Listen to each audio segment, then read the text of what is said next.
You train your back hard. Pull-ups, rows, hangs you show up and put in the effort.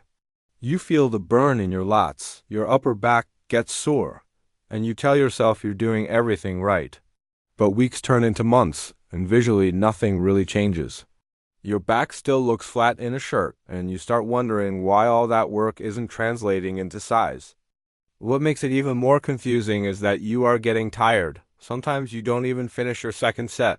Your arms give out, your grip slips, and your hands open up before your back muscles actually fail. You shake your hands, blame endurance, and move on. But that small detail is quietly holding your entire physique hostage. Here's the uncomfortable truth. Your back might be small not because your back is weak, but because your forearms are.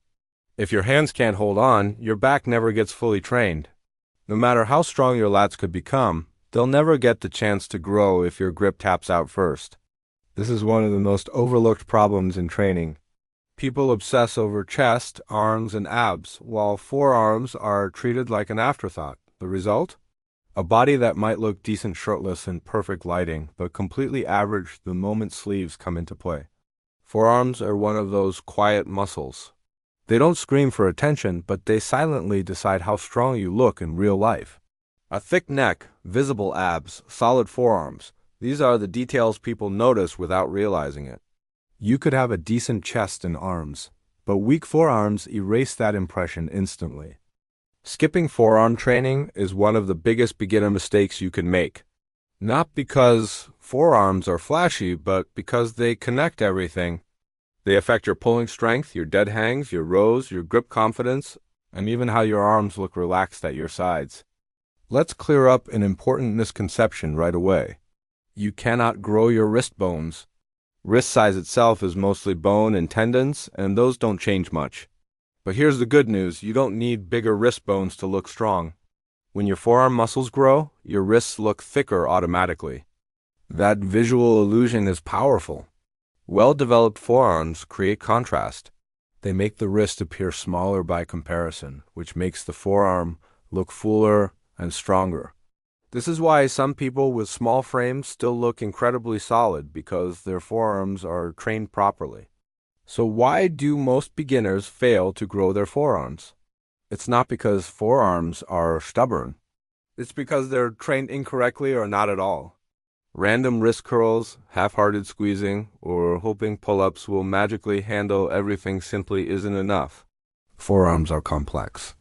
They don't just flex your wrist up and down. They rotate your arm, stabilize your grip, control finger strength, and assist elbow movement. If you only train one function, you leave most of the muscle untouched. Growth never happens that way.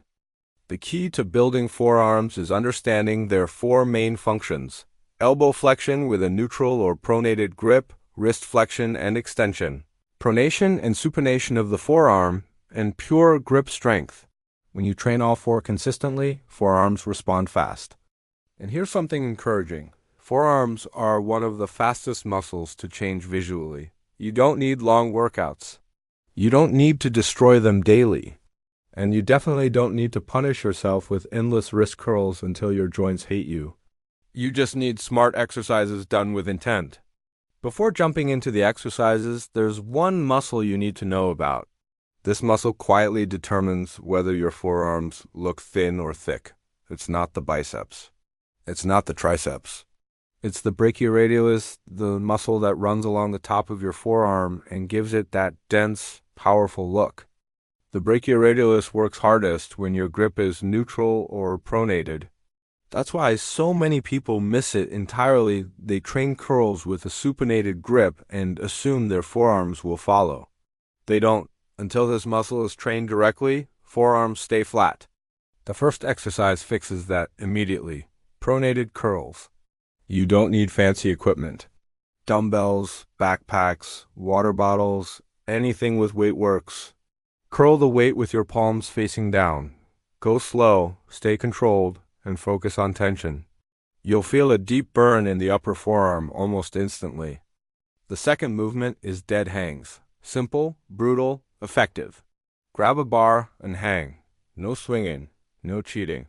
Just you versus gravity. This builds raw grip strength and conditions the muscles that keep your hands closed when pulling heavy loads. Aim for controlled holds, not ego time. Once dead hangs become manageable, towel hangs take things to another level. By gripping towels instead of a bar, you remove the advantage of friction. Your fingers, forearms, and brachioradialis are forced to work harder. This is one of the fastest ways to add thickness and density to your forearms. The fourth tool is old school, but incredibly effective. Rice bucket drills. By plunging your hands into rice and opening, closing, twisting, and digging, you hit dozens of tiny muscles that normal lifts miss. These movements build detail, endurance, and that veiny, rugged forearm look. It might feel strange at first, but this type of training builds resilience. It strengthens tendons and improves control. Over time, your forearms don't just look better, they perform better. Your grip lasts longer, your hands feel stronger, and your pulling workouts improve automatically. The fifth movement is fingertip push-ups. This exercise challenges wrist stability, finger strength, and forearm control all at once. Start carefully. Keep your fingers tight, press from the tips, and stay controlled. If needed, drop to your knees. Progress slowly and respect your joints. When you combine these 5 movements, you cover every major forearm function. You don't need to do all of them every session. Rotate them, keep volume reasonable, and focus on quality. Forearms recover well, but they still need rest to grow. As your forearms get stronger, something interesting happens. Your back workouts improve without you even trying. You hold the bar longer, you feel your lats working more. Sets end because your back is tired, not because your hands gave up. That's when real back growth begins. Visually, the changes are just as noticeable. Sleeves fit tighter. Veins become more visible. Your arms look stronger even when relaxed. And the confidence boost is real, not because you're showing off, but because you know your training is finally complete. This isn't about shortcuts or secrets. It's about fixing a missing link. Forearms connect strength, aesthetics, and performance. Ignore them, and everything suffers. Train them correctly, and your entire upper body levels up. If this breakdown helped you understand why your back and arms were stuck, don't keep it to yourself. Like the video, subscribe for more no-nonsense training breakdowns, and share this with someone who's grinding hard but missing this piece. Strong physiques aren't built by luck. They're built by fixing the details everyone else ignores.